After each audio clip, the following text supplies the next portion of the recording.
जर तुम्हाला वाटत असेल ना की खूप नुकसान झालं किंवा खूप मोठं संकटामध्ये आहे की नाही, असं प्रत्येकाला वाटतं की माझ्यावर खूप मोठं संकट आहे आणि मी या संकटातून निघेल की नाही.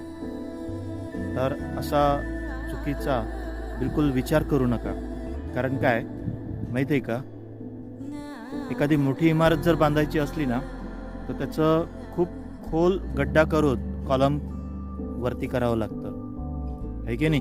तेव्हा ती म्हणजे ॲक्च्युली उंच इमारत तयार होतं. तर तसंच जर समजा एखाद्या संकटात जर तुम्ही सापडले असाल तर तुम्हाला मजबूत बनवण्यासाठीच ते संकट कदाचित तुमच्या जीवनात आलं असेल. तर कदाचित असा विचार, निगेटिव्ह विचार न करता त्या संकटाशी सामना करून मजबूत बना इमारतीसारखं. आवडलं असेल, ज्याला गरज आहे ना, नक्कीच त्याला पाठवा.